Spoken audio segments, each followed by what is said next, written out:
Olá pessoal, sejam bem-vindos. Lembrando a você que para mudar o mundo, viver bem, é um processo que começa em cada um de nós e não nos outros. Hoje então traremos algumas dicas para que você dê início a esse processo. Fique com a gente, convido a você para assistir este vídeo até o final. O nosso tema de hoje, melancolia, fruto da ignorância, nos remete, sem dúvida, ao capítulo 8, versículo 32 do Evangelho de João, onde Jesus nos disse: "E conhecereis a verdade, e a verdade vos libertará." Se assim é, nós convidamos você para refletirmos sobre dois temas, a desgraça e a melancolia. Estes temas são assuntos dissertados no Evangelho segundo o Espiritismo, especialmente no capítulo 5, Bem-aventurados os aflitos. No item 24 do Evangelho segundo o Espiritismo, no capítulo 5, Bem-aventurados os aflitos, nós vamos encontrar a dissertação A Verdadeira Desgraça, pelo espírito Delphine de Girardin, Paris, 1861. E depois vamos encontrar no item 25, item seguinte, o texto A Melancolia, de François de Geneve, em Bordeaux. Esses dois temas, iniciando pela verdadeira desgraça, vai nos indicar que a verdadeira desgraça não serão as privações que os seres encarnados sofrerão. Pelo contrário, estas privações que os encarnados sofrem são, na realidade, as provações, isto é, circunstâncias que se nos apresentam para nosso processo de ascensão.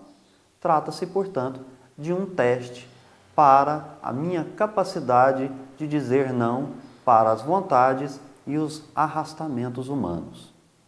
Disso, nós vamos buscar três entendimentos. O primeiro deles, que tudo que o ser humano encarnado chama de desgraça cessará efetivamente com a morte.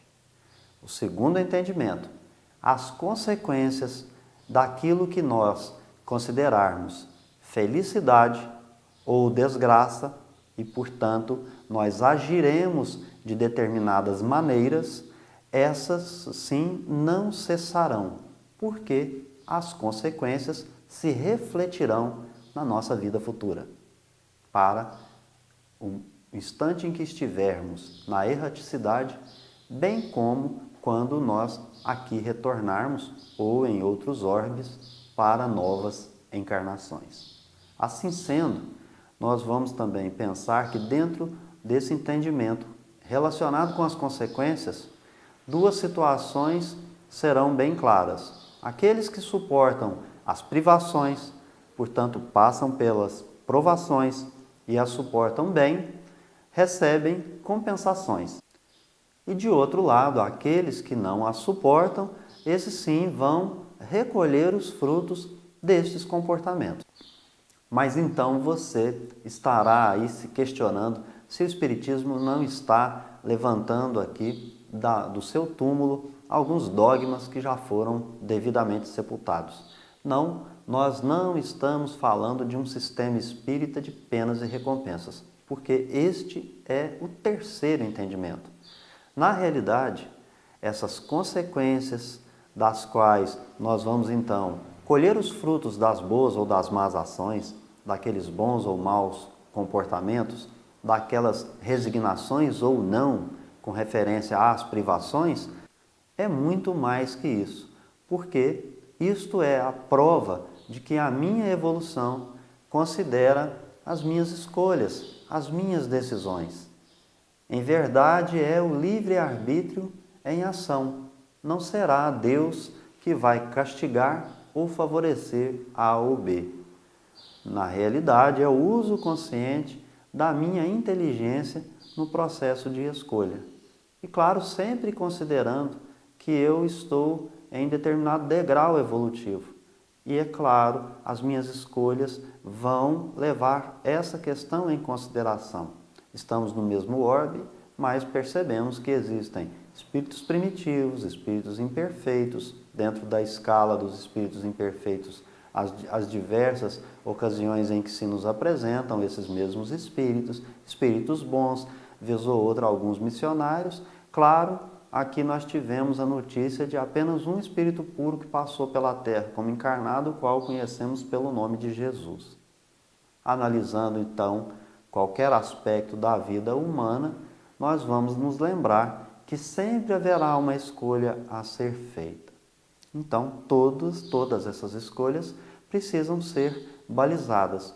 Esse balizamento é feito pelo senso moral, mas o senso moral ele é adquirido conforme a aquisição da inteligência. É um processo contínuo, é um processo gradativo, permanente e sempre para frente. Pelas escolhas também imprimimos a velocidade do nosso progresso. Iremos agora tratar do outro tema referente à melancolia. Deste texto, podemos depreender que melancolia é uma tristeza que se apodera do ser, fazendo-o sentir a vida amarga. Os espíritos nos ensinam que a causa é que o espírito quer a felicidade, quer a liberdade, mas durante certo tempo ele está encarcerado, preso ao corpo e não pode escapar. A consequência desse estado de querer a felicidade e de querer a liberdade a todo custo, a qualquer custo, e claro, não considerando que as privações são provações, como aprendemos no item anterior, vendo que os seus esforços são inúteis, ele cai no desânimo. O corpo, então, sofre a influência e fica abatido. O corpo fica apático. Então, ele fica sem aquele sentimento divino, o patos divino. E aí, então, ele se torna infeliz. Isso, resumindo, é a melancolia, porque a vontade desse espírito fica totalmente enfraquecida. Mas tem remédio? O que eu preciso saber para poder resistir a esse sentimento? Eu preciso saber que a encarnação é uma prova na Terra, é uma tarefa confiada por Deus ao ser cujas funções serão desempenhadas na família, no trabalho, na sociedade, por aí afora. O tempo para desempenhar essas funções é de curtíssima duração, é o tempo da sua encarnação, que sabemos quando começa, não temos a notícia de quando termina. E o desempenho dessas funções irá requerer do espírito coragem e devotamento. E é sempre importante lembrar que inquietações fazem parte do processo da vida terrena. O nosso dever é suportá-las. Com isso, a compensação será que nós seremos levados para locais onde essas amarguras não mais terão lugar.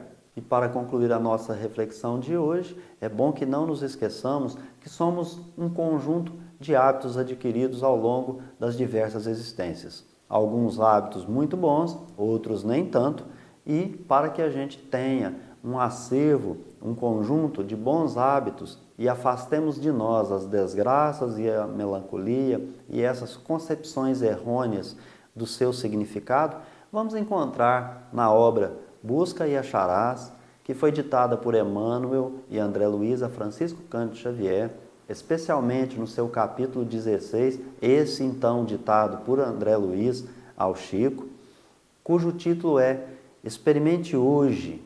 E nós vamos ler como uma dica para que você comece a startar o seu processo evolutivo com bons hábitos.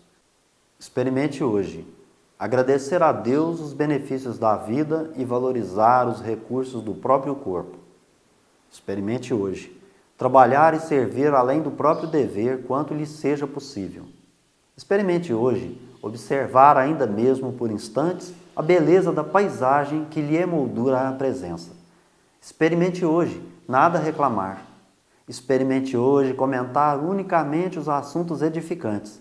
Experimente hoje refletir nas qualidades nobres de alguma pessoa com a qual os seus sentimentos ainda não se afinem. Experimente hoje falar sem azedume, sem agressividade na voz. Experimente hoje ler algum trecho construtivo. Experimente hoje praticar pelo menos uma boa ação sem contar isso a ninguém. Experimente hoje cultivar a tolerância para com a liberdade dos outros sem atrapalhar a ninguém. Atendamos diariamente a semelhante receita de atitude e em breve tempo realizaremos a conquista da paz. Obrigado pela sua presença e nos encontramos no próximo vídeo. Um abraço e até lá!